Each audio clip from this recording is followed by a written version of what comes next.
Well, it's a real pleasure and honor to welcome Secretary General Stoltenberg here in Estonia.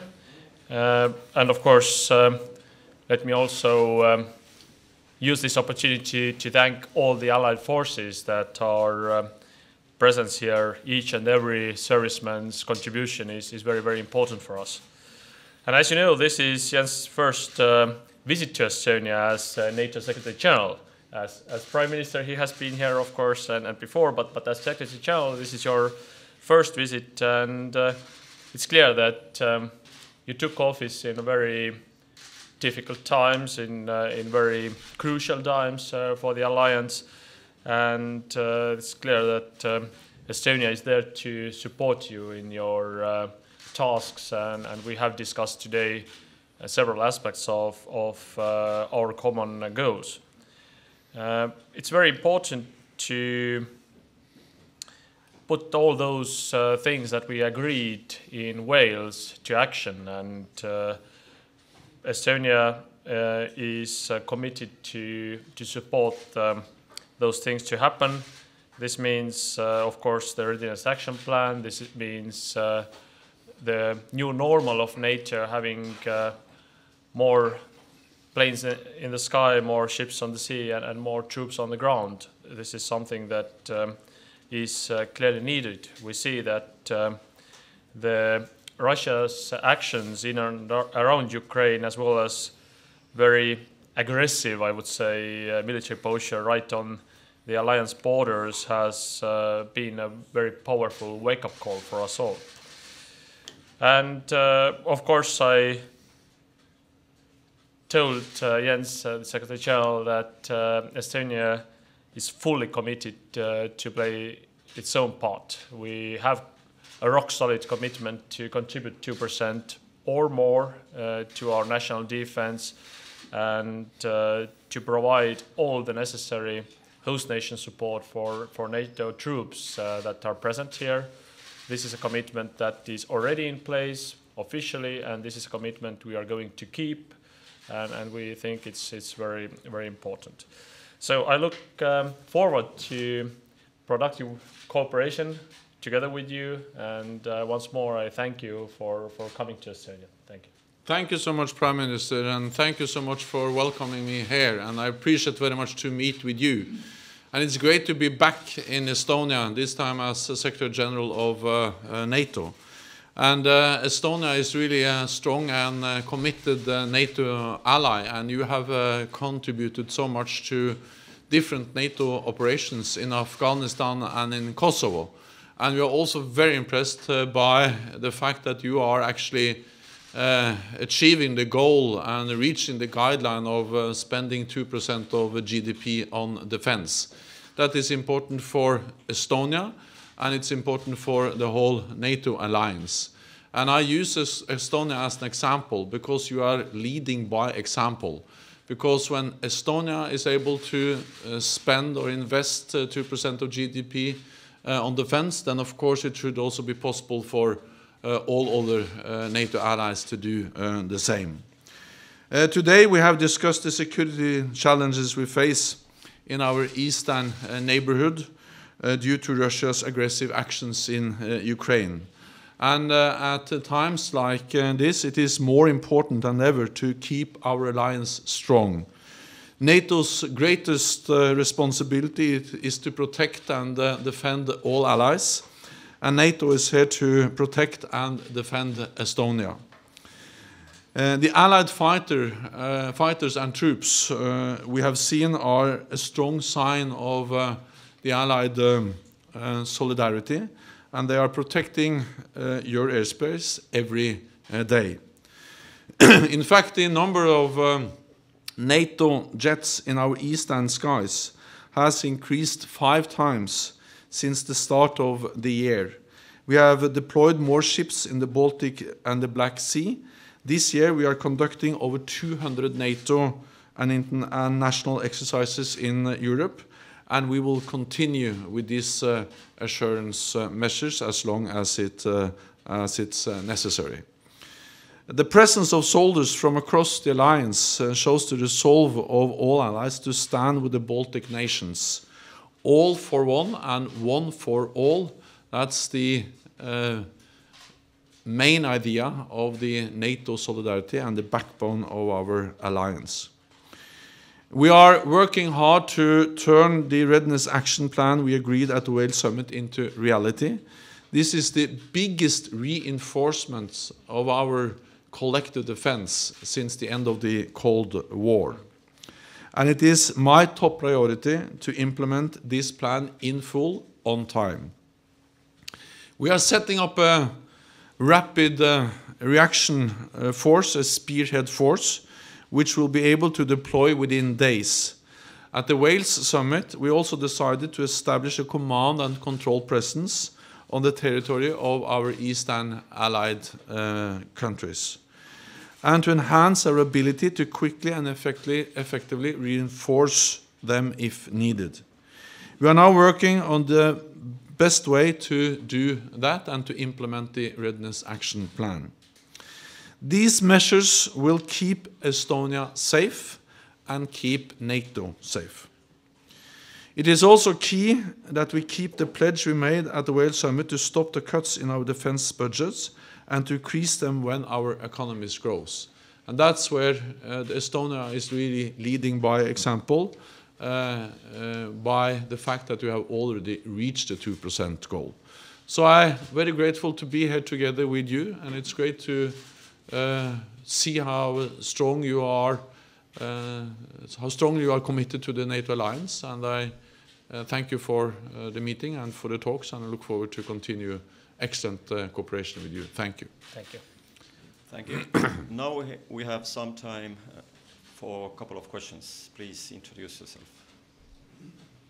Yes, sir.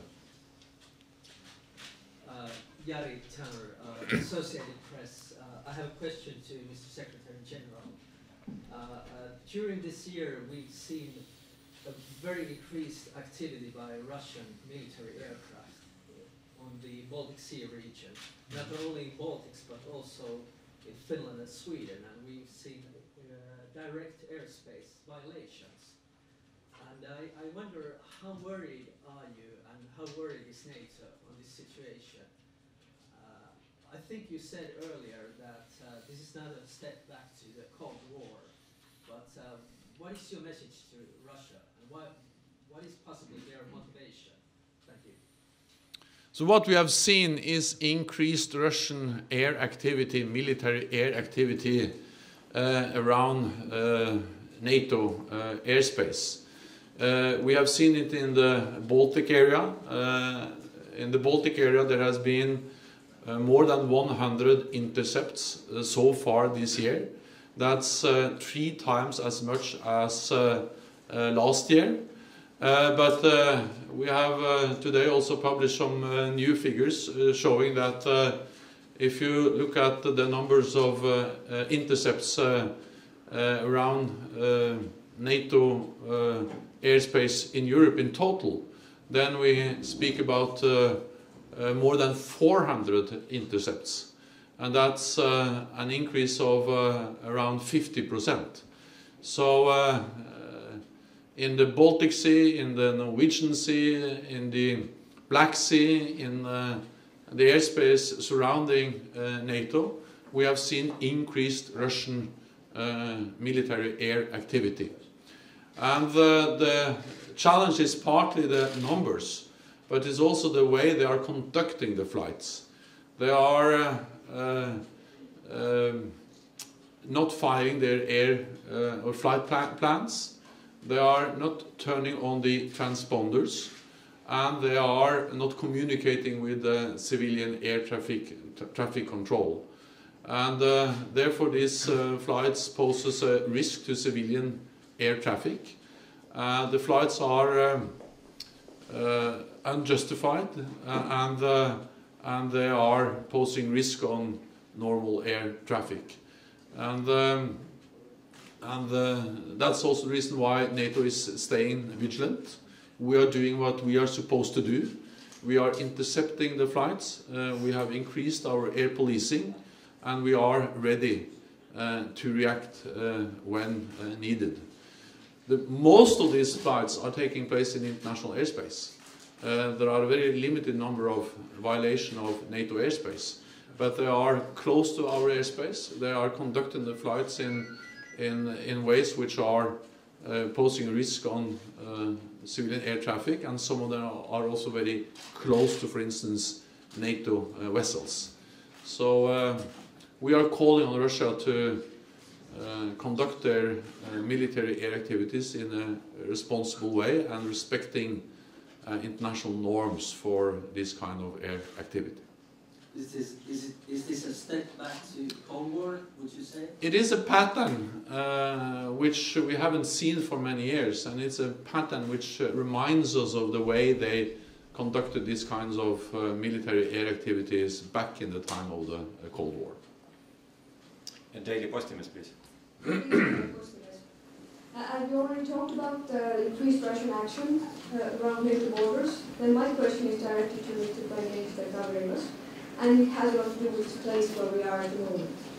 So information that is available so far indicates that you might actually not have had the proper permission to enter the territory where you get there to film footage for your election campaign. And well, I'm asking, is it true? And don't you think that by dragging our defense forces and allies into political campaign, you have actually compromised them?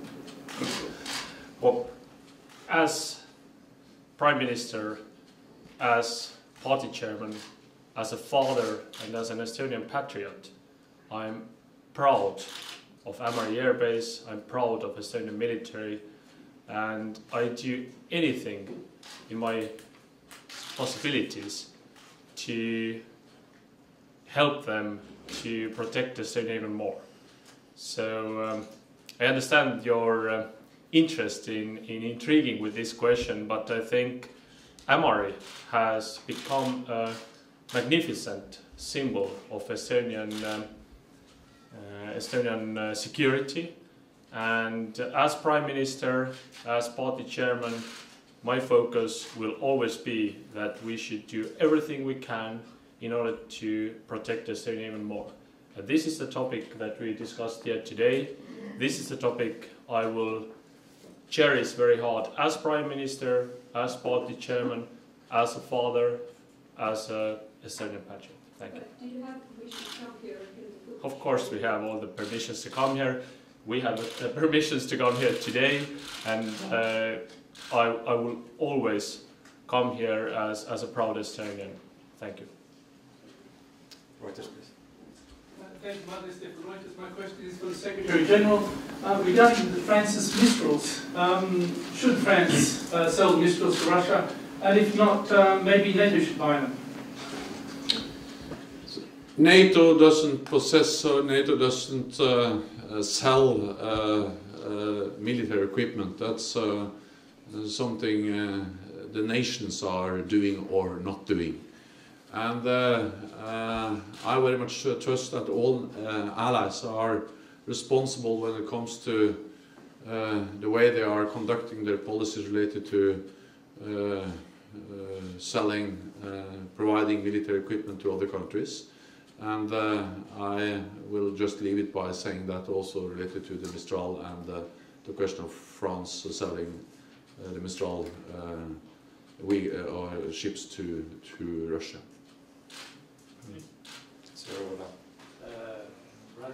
German television. General Secretary, the public German opinion seems more comprehensive, let me say, towards the Russians. That has historical reasons, of course, for sure, you know. So, do you think that is still perhaps a critical point, your view on it, that Germans are hesitating to follow your path as you are demanding now? So Germany is a staunch and a strong ally within the NATO alliance. Germany is contributing to our collective defense.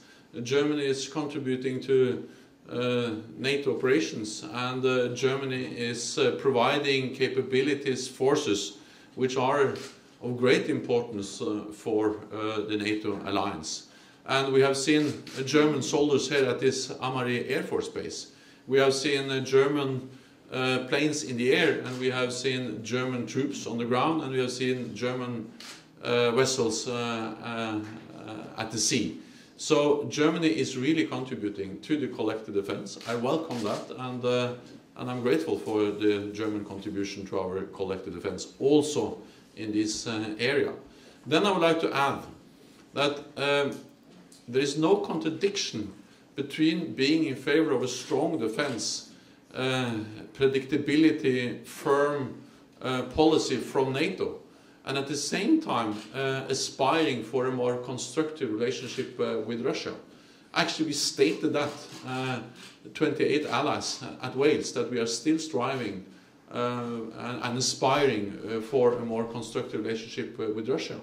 But the precondition is that we have a strong, united NATO, and that we are continuing to keep NATO strong by investing in our collective defense.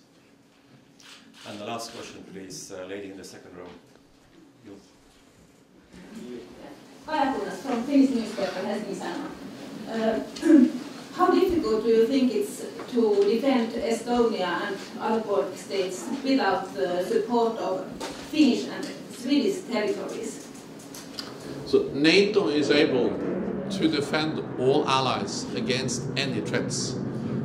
NATO have strong collective defense, and NATO have the ability to act together. And NATO is based on the fundamental idea of all for one, one for all. So NATO is able to protect and defend all allies, and of course also including Estonia. And Estonia is contributing to our collective defense by providing capabilities and by investing more than 2% of GDP in defense.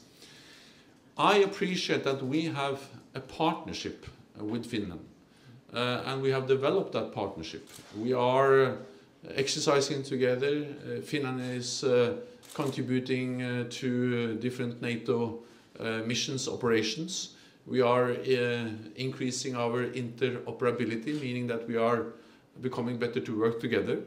But NATO is always able to defend all NATO allies as an alliance, and we don't depend on others for doing that, except for our own solidarity and our own resolve. Unfortunately, our time is over. Thank you very much for coming. Thank you. Thank you.